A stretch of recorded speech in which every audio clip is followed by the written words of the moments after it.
ವೀಕ್ಷಕರೆಲ್ಲರಿಗೂ ನಮ್ಮ ವಾಹಿನಿಯ ದೈನಿಕ ರಾಶಿ ಫಲ ವಿಶೇಷ ಕಾರ್ಯಕ್ರಮಕ್ಕೆ ಸ್ವಾಗತ.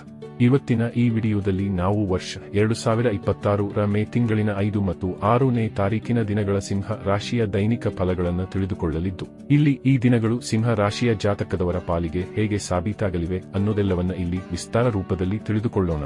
ವಿಡಿಯೋ ಪ್ರಾರಂಭಿಸುವುದಕ್ಕೂ ಮುನ್ನ ಎಂದಿನಂತೆ ನಮ್ಮ ವಿನಂತಿ ಎಂದರೆ, ನೀವಿನ್ನೂ ನಮ್ಮ ಚಾನೆಲ್ ಸಬ್ಸ್ಕ್ರೈಬ್ ಮಾಡಿಲ್ಲವೆಂದರೆ ಈ ಕೂಡಲೇ ನಮ್ಮ ಚಾನೆಲ್ ಅನ್ನು ಸಬ್ಸ್ಕ್ರೈಬ್ ಮಾಡಿ. ಜೊತೆಗೆ ನಮ್ಮೆಲ್ಲ ವಿಡಿಯೋಗಳ ನಿರಂತರ ಅಪ್ಡೇಟ್ಸ್ಗಳಿಗಾಗಿ ತಪ್ಪದೇ ಪಕ್ಕದ ಬೆಲ್ ಐಕಾನ್ ಬಟನ್ ಕೂಡ ಕ್ಲಿಕ್ ಮಾಡಿ. ನಿಮ್ಮ ಜೀವನದಲ್ಲಿಯೂ ಏನಾದರೂ ಸಮಸ್ಯೆಗಳು ಬಾಧಿಸುತ್ತಲಿದ್ದರೆ ಈ ಕೂಡಲೇ ಸ್ಕ್ರೀನ್ ಮೇಲೆ ಕಾಣ್ತಿರುವ ನಮ್ಮ ಗುರೂಜಿ ನಂಬರಿಗೆ ಕರೆ ಮಾಡಿ ಶೀಘ್ರವೇ ಶಾಶ್ವತ ಪರಿಹಾರ ಕಂಡುಕೊಳ್ಳಿ. ವೀಕ್ಷಕರೇ, ಮೇ ತಿಂಗಳಿನ 5ನೇ ತಾರೀಕಿನ ದಿನವು ಮಂಗಳವಾರದ ದಿನವಾಗಿರಲಿದ್ದು, ಇಲ್ಲಿ ವೈಶಾಖ ಮಾಸದ ಕೃಷ್ಣ ಪಕ್ಷದ ಚತುರ್ಥಿಯ ತಿಥಿ ಇರಲಿದೆ. ಅಂದರೆ ಈ ದಿನದಂದು ಅಂಗಾರಕ ಸಂಕಷ್ಟ ಚತುರ್ಥಿ ಇರಲಿದೆ. ಹಾಗೆ ಈ ದಿನದಂದು ಜ್ಯೇಷ್ಠ ನಕ್ಷತ್ರದ ಗೋಚರದ ಜೊತೆಗೆ ಶಿವ ಹೆಸರಿನ ಯೋಗವಿರಲಿದೆ. ಚಂದ್ರದೇವನು ಈ ದಿನದ ಮಧ್ಯಾಹ್ನದ 12:55 ವೃಶ್ಚಿಕ ರಾಶಿಯಲ್ಲಿ ಗೋಚರಿಸಲಿದ್ದು, ಆ ನಂತರದಲ್ಲಿ ಧನು ರಾಶಿಗೆ ಪರಿವರ್ತನೆ ಹೊಂದಲಿದ್ದಾನೆ. ಸೂರ್ಯದೇವನು ಈ ದಿನದಂದು ಮೇಷ ರಾಶಿಯಲ್ಲಿ ವಿರಾಜಮಾನನಾಗಿರಲಿದ್ದಾನೆ. ಈ ದಿನದಂದು ಅಭಿಜಿತ ಮುಹೂರ್ತವು ಬೆಳಗಿನ 11:51 ಹಿಡಿದು ಮಧ್ಯಾಹ್ನದ 12:45 ಇರಲಿದೆ. ಇನ್ನು ಮೇ ತಿಂಗಳಿನ 6ನೇ ತಾರೀಕಿನ ದಿನವು ಬುಧವಾರದ ದಿನವಾಗಿರಲಿದ್ದು, ಇಲ್ಲಿಯೂ ಕೂಡ ವೈಶಾಖ ಮಾಸದ ಕೃಷ್ಣ ಪಕ್ಷದ ಚತುರ್ಥಿ ಇರಲಿದೆ. ಚತುರ್ಥಿಯ ತಿಥಿಯು ಈ ದಿನದ ಬೆಳಗಿನ 7:51 ಇರಲಿದ್ದು, ಆ ನಂತರ ದಿನವಿಡೀ ಪಂಚಮಿಯ ತಿಥಿ ಇರಲಿದೆ. ಹಾಗೆ ಈ ದಿನದಂದು ಮೂಲ ನಕ್ಷತ್ರದ ಗೋಚರದ ಜೊತೆಗೆ ಸಿದ್ಧ ಹೆಸರಿನ ಯೋಗವಿರಲಿದೆ. ಚಂದ್ರದೇವನು ಈ ದಿನದಂದು ಧನು ರಾಶಿಯಲ್ಲಿ ಗೋಚರಿಸಲಿದ್ದು, ಇಲ್ಲಿ ಸೂರ್ಯದೇವನು ಮೇಷ ರಾಶಿಯಲ್ಲಿಯೇ ವಿರಾಜಮಾನನಾಗಿರಲಿದ್ದಾನೆ. ಇನ್ನು ಈ ದಿನದಂದು ಯಾವುದೇ ಅಭಿಜಿತ ಮುಹೂರ್ತವಿರುವುದಿಲ್ಲ.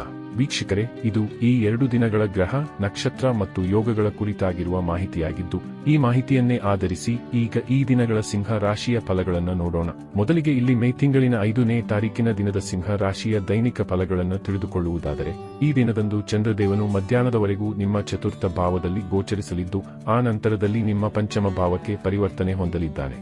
ಇಲ್ಲಿ ಚಂದ್ರದೇವನು ಈ 2 ಭಾವದಲ್ಲಿ ಬಹುತೇಕ ಸದೃಢತೆಯನ್ನು ಹೊಂದಿರಲಿದ್ದಾನೆ.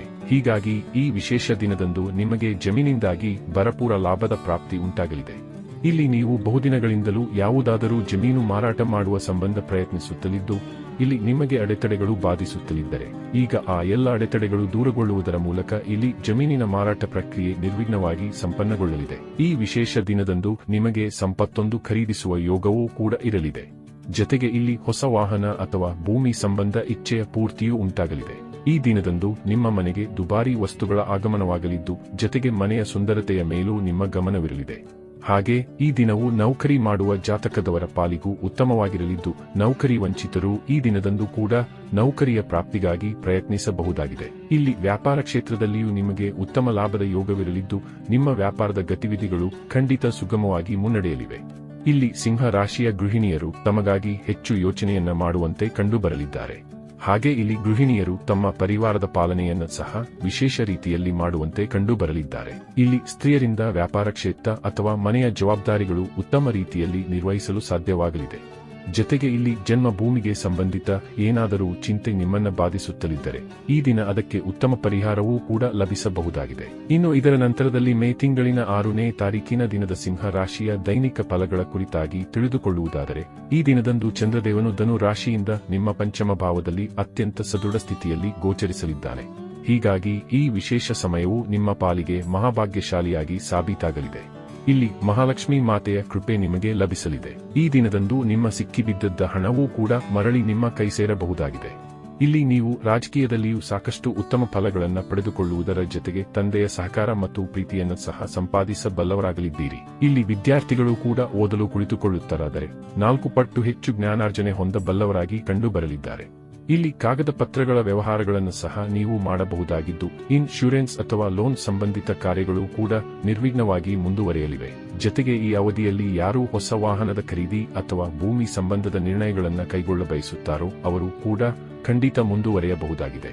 ಈ ವಿಶೇಷ ಸಮಯದಲ್ಲಿ ನಿಮ್ಮ ರಿಲೇಶನ್ಶಿಪ್ ಮತ್ತು ಮ್ಯಾರಿಡ್ ಲೈಫ್ ಕೂಡ ಮಧುರವಾಗಿರಲಿದ್ದು, ಇಲ್ಲಿ ನಿಮ್ಮ ಸಂಬಂಧಗಳ ಮಧ್ಯದಲ್ಲಿ ಪ್ರೇಮ ಮತ್ತು ವಿಶ್ವಾಸದ ವೃದ್ಧಿ ಉಂಟಾಗಲಿದೆ. ಇಲ್ಲಿ ನಿಮ್ಮ ಸಂತಾನ ಪಕ್ಷವೂ ಕೂಡ ಸದೃಢವಾಗಿರಲಿದ್ದು, ಸಂತಾನ ಸಂಬಂಧಿ ಏನಾದರೊಂದು ಸಮಸ್ಯೆ ದೀರ್ಘ ಕಾಲದಿಂದಲೂ ಪೀಡಿಸುತ್ತಿದ್ದರೆ ಅದರ ಸಮಾಧಾನವೂ ಕೂಡ ಇಲ್ಲಿ ನಿಮಗೆ ದೊರೆಯಲಿದೆ.